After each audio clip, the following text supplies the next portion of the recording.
कल आज और कल लाल गोयल के संग में आपका दर्शकों एक बार पुनः स्वागत है। आज हमारे साथ एक बड़े ही विशिष्ट अतिथि जुड़ रहे हैं। मैं परिचय कराना चाहूंगा और उनका स्वागत करता हूं अपने कार्यक्रम कल आज और कल लाल गोयल के संग, जिसका सीधा प्रसारण V4 news, global TV, V4 stream, news गांव से संवाद सरोकार न्यूज द्वारा किया जा रहा है और जो ऑर्गन डोनेशन इंडिया फाउंडेशन और ज्ञान के सौजन्य से आपको दिखाया जा रहा है। बहुत बहुत स्वागत है डॉक्टर मोहनलाल अग्रवाल आपका हमारे इस कार्यक्रम में कल आज और कल लाल गोयल के संग। बहुत बहुत धन्यवाद, बहुत बहुत धन्यवाद। प्रोफेसर डॉक्टर मोहनलाल अग्रवाल, आप भूतपूर्व प्रोफेसर हैं marketing, innovation and management IIM Lucknow के।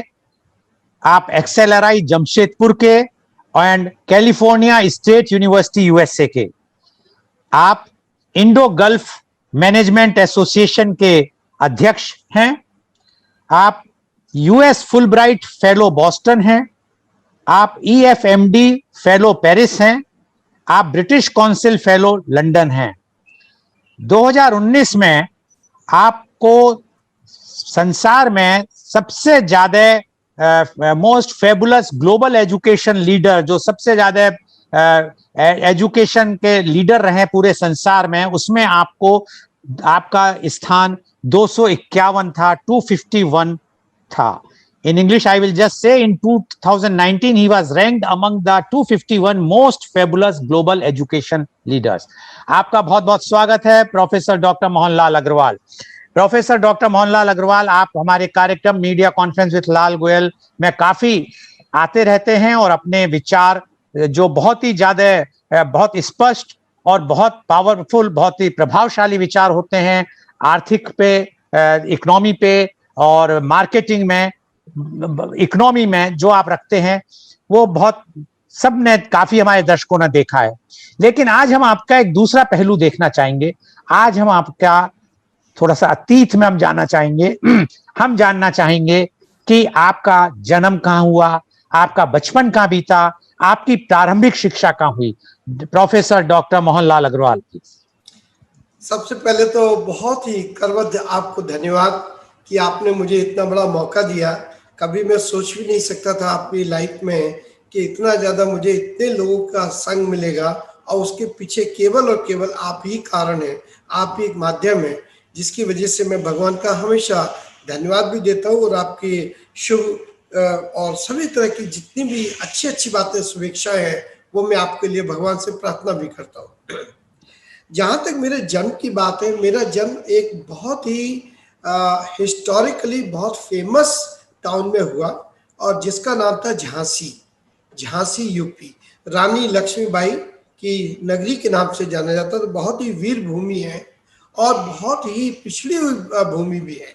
वीर के साथ साथ ये पिछड़ापन, इसके लिए एक तरह से जो प्राइड का एक होना चाहिए था, उसकी वजह से शायद अब ये उतने प्रयत्न और उतनी उन्नति नहीं कर पाई जो दूसरी सिटीज करती, क्योंकि इनका अतीत इनके सामने आ जाता है। इन एनी केस मेरा जन्म वहीं हुआ। मेरे पिताश्री जो अब इस संसार में नहीं है, वो एक कपड़े के दुकान के व्यापारी थे, जिनकी निधन हो गया आज से 20 साल पहले, और वो केवल दूसरी शिक्षा तक पढ़े थे। और मैं अपने परिवार में सबसे छोटा हूँ। मेरे सबसे बड़े भाई के अभी जिनकी करीब 1 महीने पहले कोरोना में मृत्यु हुई है झांसी में, वो हमारे घर में सबसे ज़्यादा पढ़े लिखे थे और बहुत अच्छे वकील भी थे। यूपी हाई कोर्ट के नामी वकील भी थे और उन्होंने बहुत सी चीज़ें की। तो उनका मेरे ऊपर बहुत असर और बहुत प्रभाव रहा, क्योंकि उन्होंने मुझे पिता तुल्य जो गाइडेंस है वो उन्होंने दी, क्योंकि पिताजी उतना नहीं कर पाते थे जैसे मैंने आपको बताया। तो जो मेरा बचपन बीता वो शहर में बीता, झांसी के, जहाँ हमारी एक दुकान थी, अभी भी है वो दुकान, और वो मेरे बड़े भाई के बच्चे उनको संभालते हैं।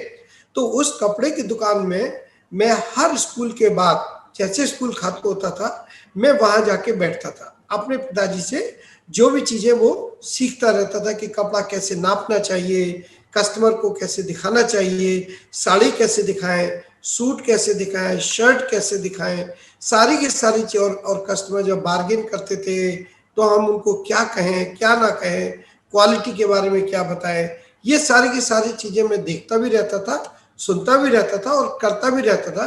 क्योंकि संडे को हमारे यहाँ बहुत भीड़ होती थी, बाकी दिनों में कम भीड़ होती थी, लेकिन संडे को आसपास के जितने एरियाज थे गांव के, वो लोग हमारे यहाँ के कपड़ा खरीदते थे। तो उसमें मैं थान लपेटता भी था, थान खोलता भी था, साड़ियाँ बांधता था, साड़ियाँ खोलता था, सारे के सारे जो जितने कपड़े की दुकान में काम होते थे वो मैंने करता रहा।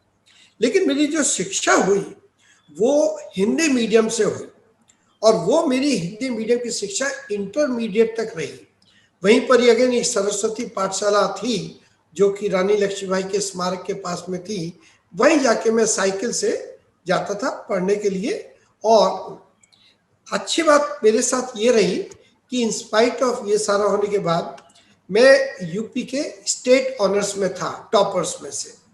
तो जिसको मतलब बोलते हैं कि अच्छी बात थी। तो हमेशा मैं फर्स्ट क्लास फर्स्ट रहा, मतलब मैं ऐसा नहीं रहा कि केवल फर्स्ट क्लास ही रहा हूँ, फर्स्ट क्लास फर्स्ट भी रहा हूँ। तो उसमें क्या होता था कि मेरा नाम काफ़ी था, स्कूल में बच्चे सब जानते थे, सारे बच्चे मेरे साथ भी रहते थे। तो वो सब चीज़ें मेरे साथ रही। प्रारंभिक शिक्षा वहीं हुई मेरी। और मेरे घर में 3 बहनें थी, अनफॉर्चुनेटली तीनों ज़्यादा नहीं पढ़ी क्योंकि जैसा वहाँ का माहौल था। तो पढ़ाई में केवल मेरे बड़े भाई एक तरफ और दूसरी तरफ सबसे छोटा मैं, बाकी सब लोग हम दोनों की तरफ देखते ही रहते थे। और हम लोग को भी समझ में नहीं आता था कि उनकी कैसे मदद करें। बातचीत तो होती थी लेकिन दुख जरूर होता था कि ये लेडीज अगर थोड़ा और पढ़ लेती या कुछ और होता तो शायद किसी की हाई स्कूल में शादी हो गई, किसी की 8th में शादी हो गई, ऐसा हुआ हमारा परिवार। तो हम लोग एक मध्यम वर्ग के रहे। हम ये तो नहीं कहेंगे कि हम छोटे परिवार के थे, हम मध्यम परिवार के थे। पैसा वगैरह हमारे यहाँ मिडिल क्लास का जैसे था वैसा था, लेकिन रहन सहन बहुत सादा था। दाल रोटी खाने वाले हम लोग हैं। हमारे घर में कभी कोई मीट नहीं बनता था, कभी अंडा नहीं आता था। पहली बार मैंने अंडा खाया जब मैं ग्रेजुएशन में गया, तब तक मेरा कोई नहीं था। तो ये मैं आपसे, आपने जैसा बताया कि आपका जो बचपन है, आपने अपनी दुकान पे जो कपड़ों की दुकान थी, तो जो आपने इसका मतलब जो मार्केटिंग में आप इतने बड़े अथॉरिटी बन गए, तो मेरे ख्याल से जो दांव पेच होते हैं, पेचीदगियां होती हैं, वो आपने उस दुकान में बैठ के सब सीखी होंगी और वो आपके सबकॉन्शियस माइंड में रही होंगी। आपने बताया आप मेरिट लिस्ट में आते थे, तो कौन से वर्ष में आपने अपना हाई स्कूल या इंटरमीडिएट का अगर बताएं कि कौन से वर्ष में किया? 1972 1972 में मैंने अपना हाई स्कूल किया जब मैं 16 साल का था, और 1974 में मैंने इंटरमीडिएट किया जो 18 साल में था।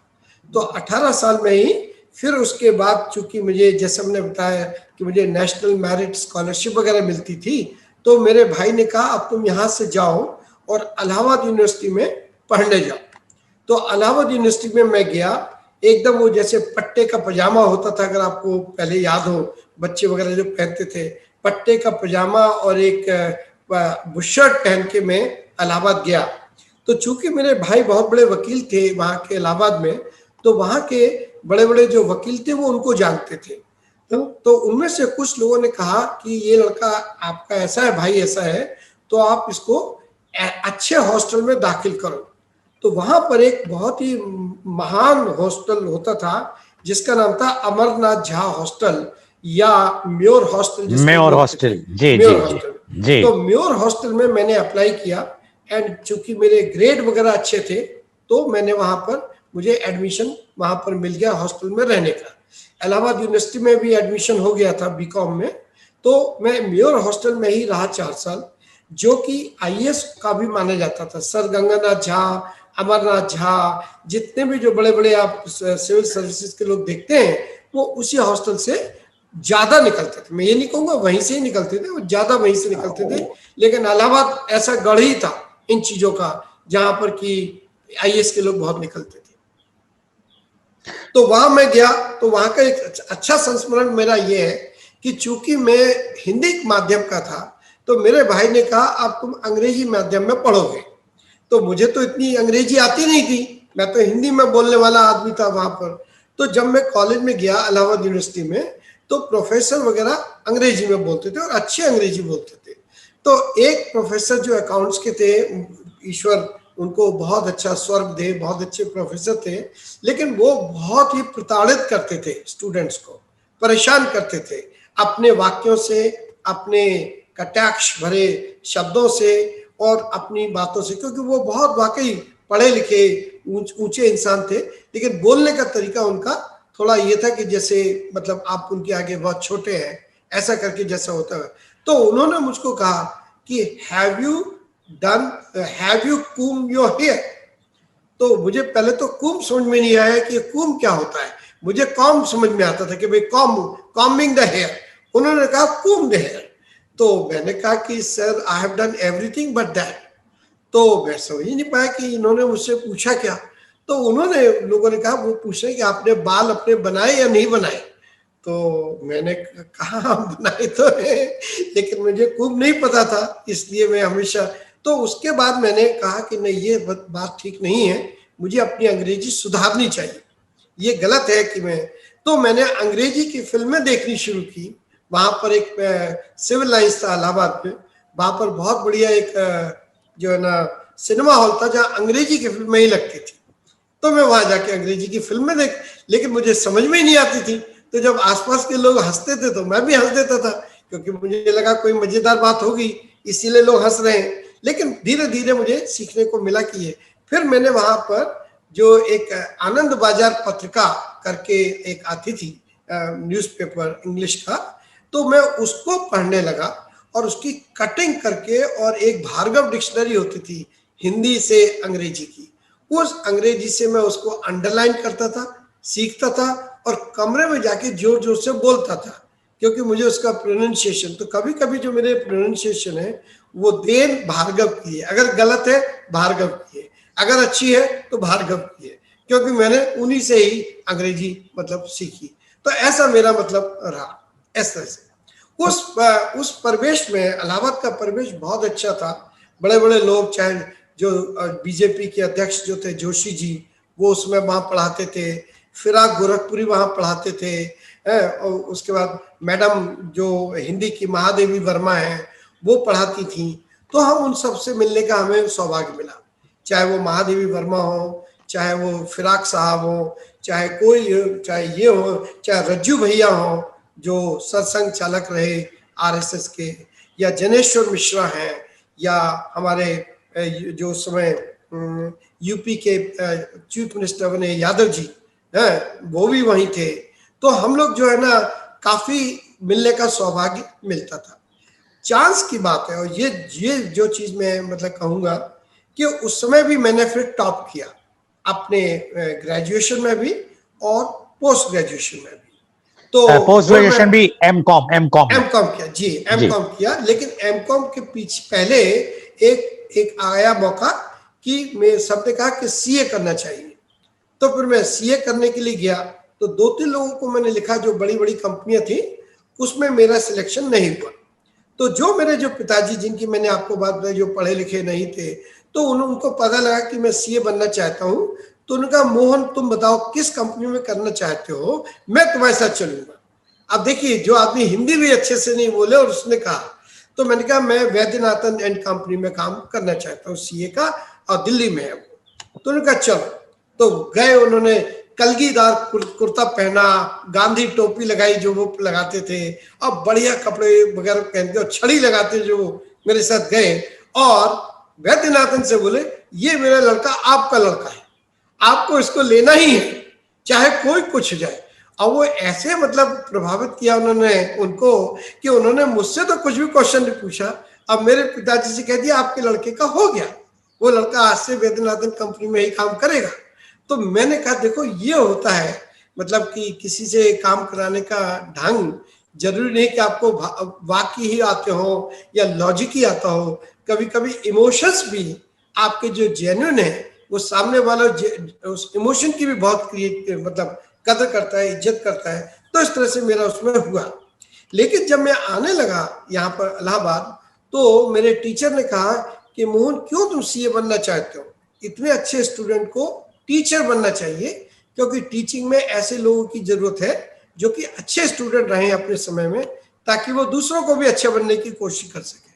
तो मैं उनसे बहुत प्रभावित था। तो मैंने अपने भाई से उनसे कहा कि क्या मैं एमकॉम करूं? उन्होंने कहा हाँ कर लो। तो फिर मैं जो है ना एमकॉम किया, उसमें मेरा तो इस तरीके से तो आपने सीए शिप जो आपने ज्वाइन की थी, या आपको कहा गया था कि आप आ जाइए और आपका हो गया है वैद्यनाथन एंड कंपनी में, तो वहां आप नहीं गए फिर? नहीं, फिर मैं नहीं गया। फिर मैंने उनको माफी मांगी, कहा कि सर मैं एमकॉम करना चाहता हूं, क्योंकि पोस्ट ग्रेजुएशन करना जरूरी है। अगर मैं सीए में चला गया तो मैं बैचलर ही रहूंगा, क्योंकि दोनों ही बैचलर उसमें मानी जाती थी। तो उन्होंने कहा नहीं, मैं समझता हूँ, आप बिल्कुल जाइए। तो उसके बाद मैं एमकॉम किया। उसके बाद तो यहाँ आपका एमकॉम हो गया, उसमें भी आपने बताया कि आपने टॉप किया। जी, जी। आप तो उसके बाद फिर आप आगे कहाँ आपकी शिक्षा हुई? जी, जी। उसके बाद क्या हुआ, मेरे साथ अच्छाई बहुत हुई कि मुझे टीचर्स बहुत चाहते भी थे कि जो भी तरीका, चाहे जो भी हो मेरा मतलब रहा हो, तो उसमें मेरा एमकॉम भी नहीं हो पाया था।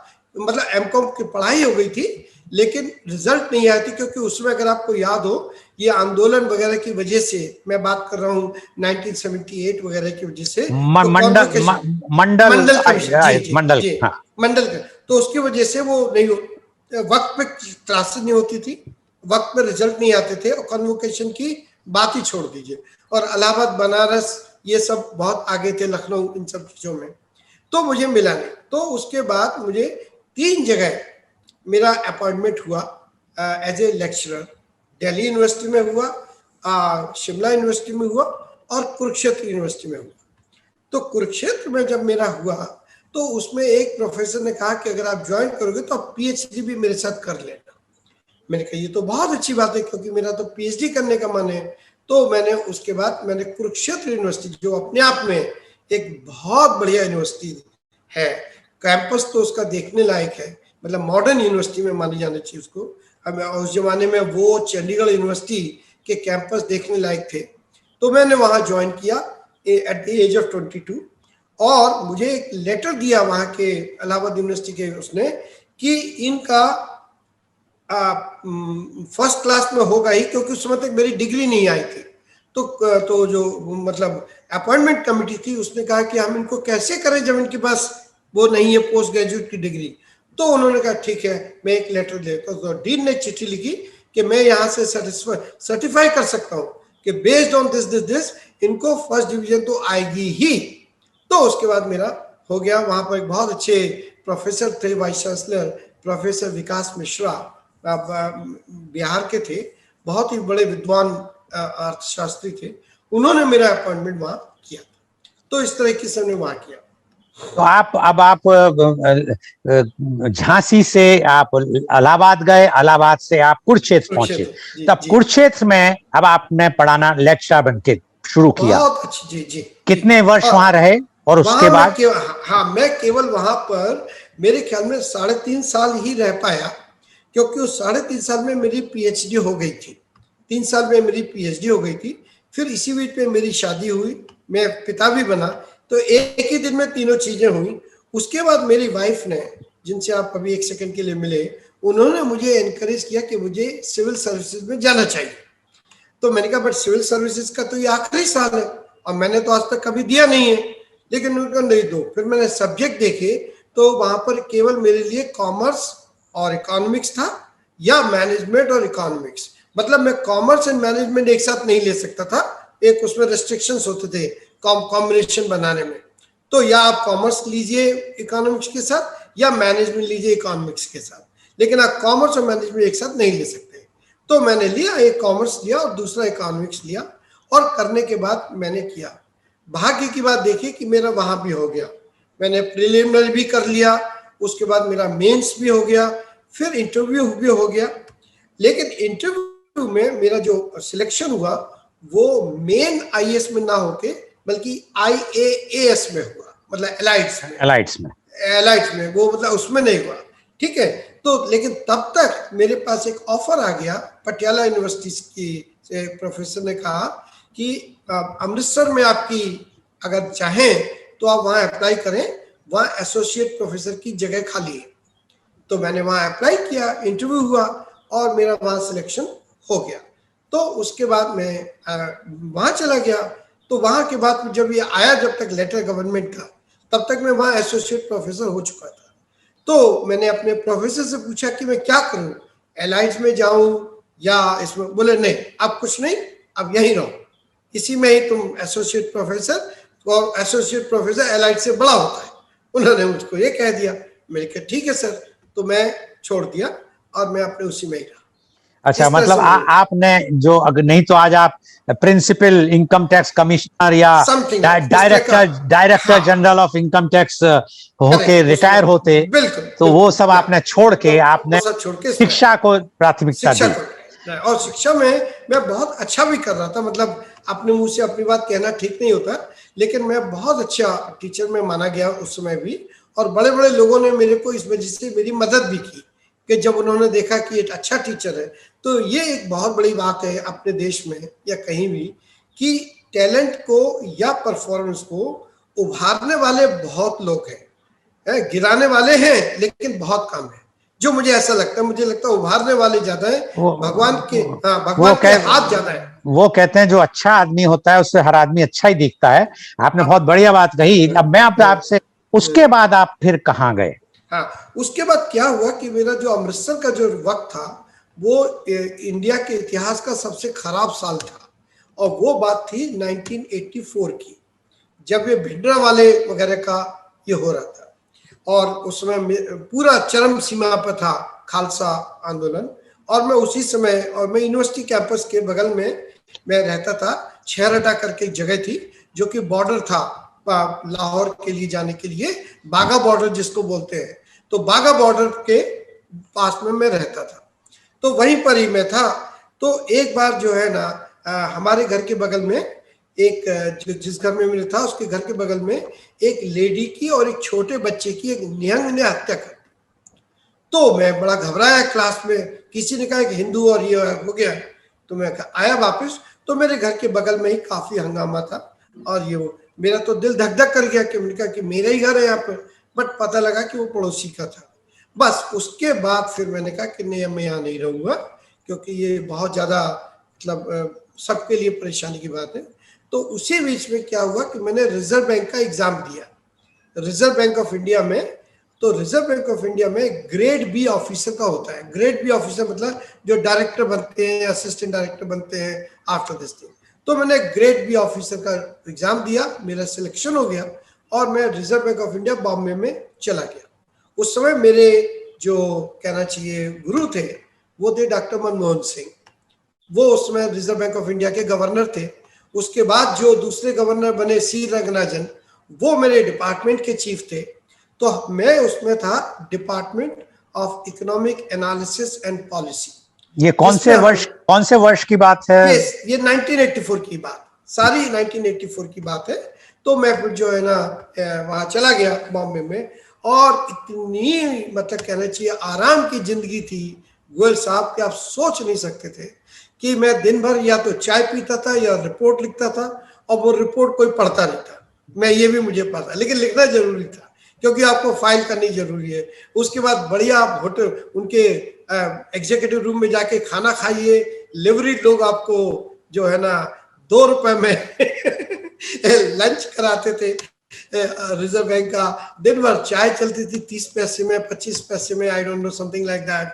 और उसके बाद अपना फर्स्ट क्लास का पास लीजिए, मेट्रो से घर आ जाइए, घर से वहां चले जाइए। ऐसा मतलब मेरा था, लेकिन मुझे पसंद नहीं आया बम्बई। अब मैंने कहा, और फॉर्चुनेटली बम्बई ने भी मेरा साथ दिया कि बॉम्बे ने मुझे भी लाइक नहीं किया। तो मैंने कहा चलो अच्छी बात है, गिल्ट फीलिंग नहीं है कि मैं एक दूसरे को ही पसंद नहीं करते, ना मुझे बॉम्बे पसंद है ना उनको बॉम्बे मुझे पसंद है। क्योंकि मैं बहुत बुराई करता था बॉम्बे की, कि देखो कितनी गंदगी है, कितनी परेशानी है, कितना कीचड़ है, कितनी वो है। और बॉम्बे भी कहता है क्या यार तुम परेशान होते रहते हो, हमेशा परेशान सोचते हो, देखो दुनिया के लोग आते हैं। एनीवे उस समय फिर मुझे एक बैंकर्स ट्रेनिंग इंस्टीट्यूट है पूना के, तो वो एक प्रोफेसर आए। तो उनको मैंने कहा कि सर मेरा मन यहाँ नहीं लग रहा है रिजर्व बैंक में, मुझे जाना है।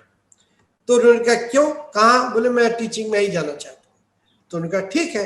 तो फिर उन्होंने कहा कि एक्सएलआरआई जमशेदपुर में आप चले जाइए, वहां पर आप इंटरव्यू के लिए मेरा नाम लीजिएगा, तो आपका इंटरव्यू के लिए कॉल आ जाएगी। मैं कही तो बहुत अच्छी बात है।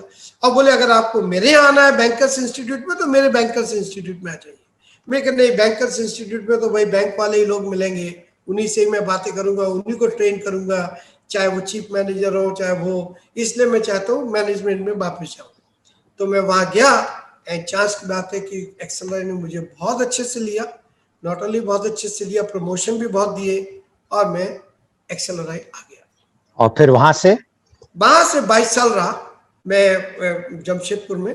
और एक्सेलराई जैसा कॉलेज मेरे ख्याल में दुनिया में बहुत कम है, जो कि बहुत ही सीधे सच्चे जेजुइट इंस्टीट्यूट, जो क्रिश्चियन जेजुइट इंस्टीट्यूट होती है, ये लोग बहुत ही सीधे सच्चे लोग हैं और समाज के लिए जुड़े हुए हैं। ये ना तो इनके अंदर कोई एरोगेंस है ना कुछ है। तो ये चीजें सीखने को मिली कि एक्सेलेंस विदाउट एरोगेंस। तो ये चीजें मैंने वहां पर बहुत देखी। और एक्सेलराई में मैं 22 साल रहा, वहां पर मैं प्रमोशन भी होता रहा मेरा, और नई नई रिस्पॉन्सिबिलिटीज मिली। और जो अच्छी बात थी एक्सेलराई की वो ये कि अगर आप अच्छे टीचर हैं तो आप कभी भी उनके यहाँ से छुट्टी ले लीजिए, 6 महीने 1 साल की, और चले जाइए और घूम फिर के आप वापस आ जाइए, आपका जॉब रहेगा। 2-3 साल की वो छुट्टी दे देते थे। तो मैंने भी कम से कम नहीं तो 6 या 7 बार छुट्टी ली। कभी कभी जो ना IIM लखनऊ में जाने के लिए, कभी एक्सेलराई से IIM कैलकाटा में जाने के लिए, या एडमिनिस्ट्रेटिव स्टाफ कॉलेज हैदराबाद जाने के लिए, जहां भी मेरा मन हुआ मैं चला गया 6 महीने 7 महीने। और एक्सेलराई ने कभी मुझे मना नहीं किया, और हमेशा गया, काम किया, वापस आ गया। फिर उसके बाद मुझे 2-3 अच्छी अपॉर्चुनिटीज मिली। एक थी ब्रिटिश काउंसिल। तो ब्रिटिश काउंसिल का एक एग्जाम होता था, ऑल इंडिया एग्जाम भी होता था और इंटरव्यू भी होता था, और 2-3 इंटरव्यू होते थे। चांस की बात है कि मेरा उसमें भी हो गया। तो उसमें फिर मैं लंदन चला गया। कहीं कभी भी मैंने एक्सेलराई से रिजाइन नहीं किया। एक्सेलराई से रिजाइन मैंने केवल 2006 में किया, लेकिन कभी भी उन्होंने किसी की भी प्रोग्रेस नहीं रोकी। ये तो मैं एक्सेलराई के, प्लस मैं बहुत ऐसे ऐसे लोगों से मिला, जैसे JRD टाटा से मिला। JRD टाटा मेरे बगल में बैठ के टाइटन की मैंने स्ट्रेटजी बनाई थी, तो टाइटन की स्ट्रेटजी को उन्होंने सुना। फिर मैंने अपने बेटे को उनको मिलवाया। मैंने कहा कि सर इसको आप अपना आशीर्वाद दे दीजिए। तो थोड़ा उन्होंने देखा, थोड़ा कम सुनते थे, उनके कान में एक मशीन लगी रहती थी। तो बोले क्या कहा आपने मोहन? मैंने कहा सर इसको एक आशीर्वाद दे दीजिए। तो उन्होंने कहा देखा, बोले इसके ऊपर भगवान का आशीर्वाद है, मेरा तो होगा ही। मतलब ऐसा ऐसा आत्मा, बोले वो थे। फिर रूसी मोदी, फिर ये जितने भी टॉप के जो टाटा के आज हैं, वो सब वहाँ ऐसे घूमते थे जैसे समझिए कोई बड़ी बात है ही नहीं।